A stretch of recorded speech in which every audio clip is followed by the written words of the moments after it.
All right, LeBron with the same answer every time he's asked this question, at least at this point in the season. But Wendy, I'll start with you. Is the NBA ready for life without LeBron James?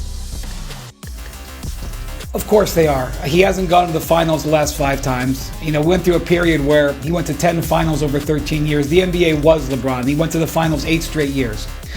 Wherever LeBron went was the center of the NBA. That hasn't been true for a while. LeBron James keeps showing up, still practicing, still playing, carrying himself like all the noise about his future doesn't exist. But around him, things have already shifted. Michael Jordan, Magic Johnson, Shaquille O'Neal, and the entire Lakers organization seem to have turned the page. The billboards look different, the rotation talks feel different, and every conversation about the next decade keeps circling back to one name. LeBron, I guess I should ask, do you still have the same uncertainty about next year? Do you have an inkling of what you want to do? Yeah, I want to live. When I know, you guys know. I don't know. I have no idea. Just want to live, that's all. Be real. Do you think LeBron James should have called it a career already? Or does he still have something meaningful to give the Lakers this season? Share your thoughts in the comments. Let's start with the All-Star voting, because that's where the public made their stance crystal clear. The NBA All-Star reserve list is out or whatever.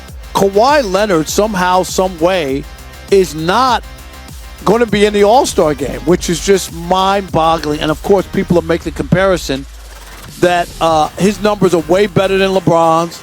He's played in more games than LeBron. All those things.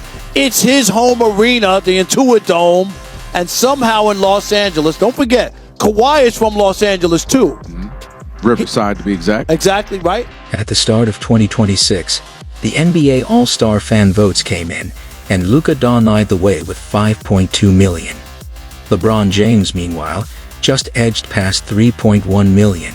But the real story wasn't the gap. It was how people reacted to it. No one seemed shocked. Sports radio didn't light up with outrage, and analysts didn't scramble for explanations. Most people simply accepted it and moved on.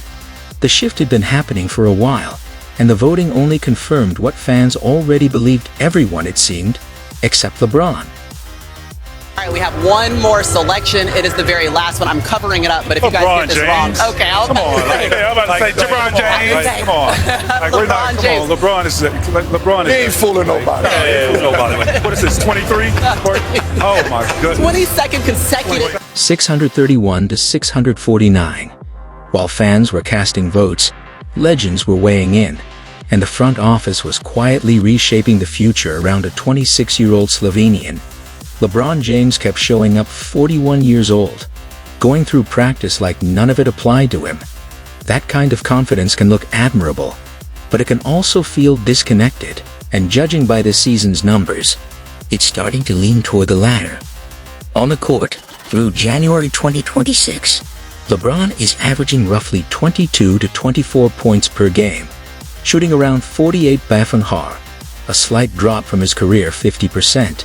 He's adding 6.8 assists and 5.4 rebounds. For a 41-year-old, that's incredible in a historical sense. But LeBron has never framed himself as just a piece of history. He's built his legacy around being the best in the game, and these numbers don't support that conversation anymore. Then there's the streak. For years, he scored at least 10 points in 1,297 straight regular season games, a symbol of durability and consistency. That streak ended this season against the Toronto Raptors, where he scored just 8 points. The Lakers still won 123 to 120, and that detail matters most.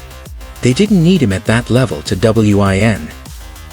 In fact, the number suggests something even more telling.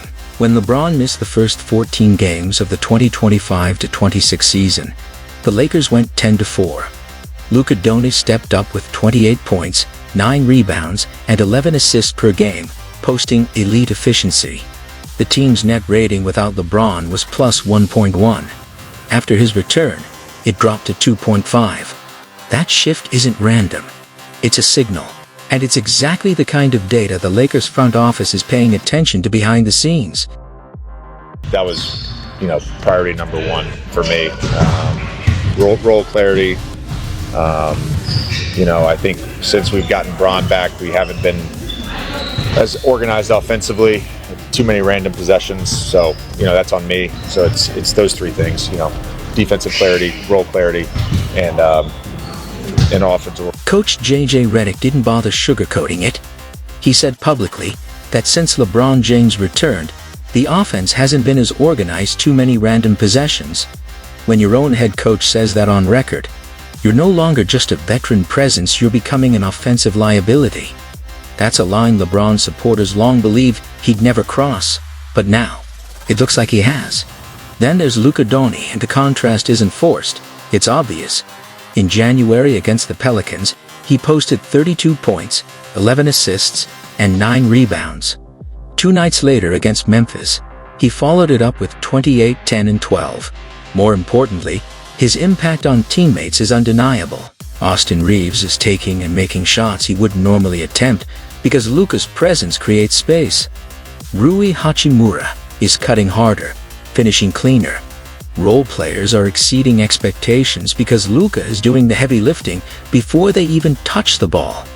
That's not just production, that's leadership reflected in everyone else's performance, and he's doing it at 26, in his first full season, leading a Lakers roster built for a completely different era.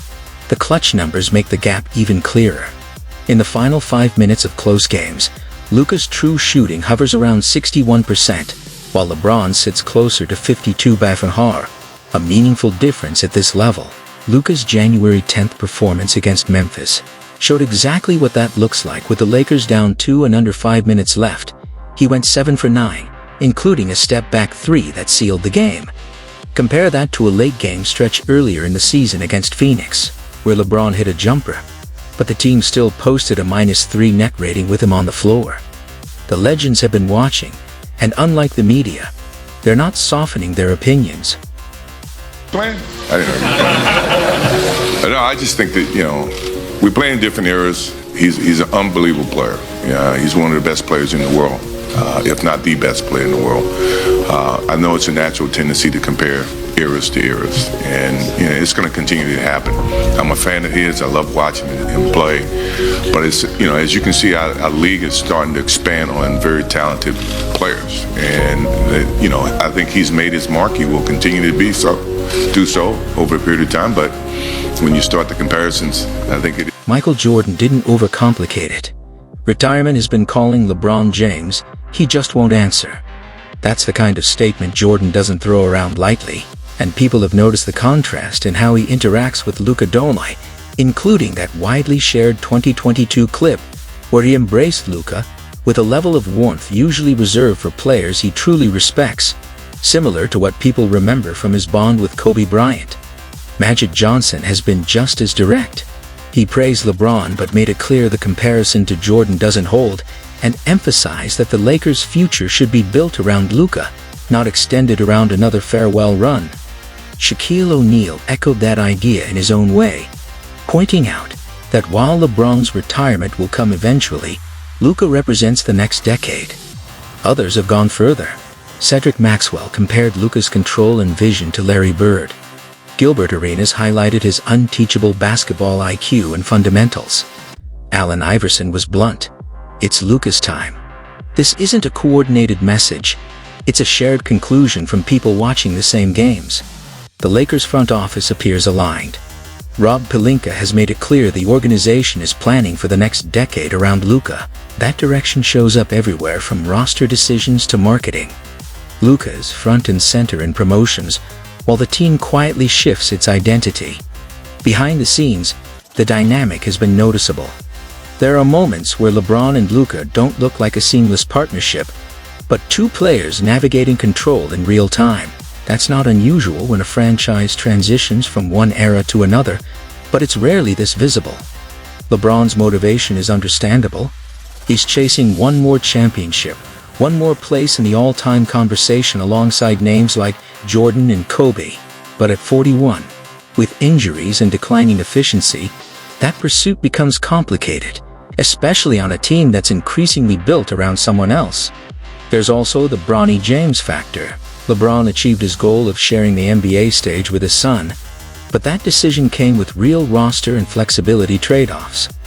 Meanwhile, Luka has simply stepped into the role producing, leading, and keeping his focus on winning. At 26, that combination of talent and composure is rare, and it's why the comparisons and endorsements keep coming. At this point, the pattern is hard to ignore. Fans saw it first. Legends spoke on it. The front office is acting on it. The only question left is whether LeBron acknowledges it. Until then, the Lakers are balancing two timelines in one locker room, and that tension shows up everywhere, from stats to strategy to body language. The second LeBron's name came up, the energy changed. Webber didn't get loud. He didn't perform. No theatrics, just truth. And somehow, that made it hit even harder. He said it like it had been sitting with him for years: "You never won without calling a star first." 6 words, and the room went quiet. This wasn't some random take. Insiders say he had been building to that moment the whole time, setting up a bigger message about greatness, about what it really means to lead a team versus build one. It's a touchy subject among former players. A lot of them think it, but they don't say it. Because there's a real difference between carrying a team and constructing one.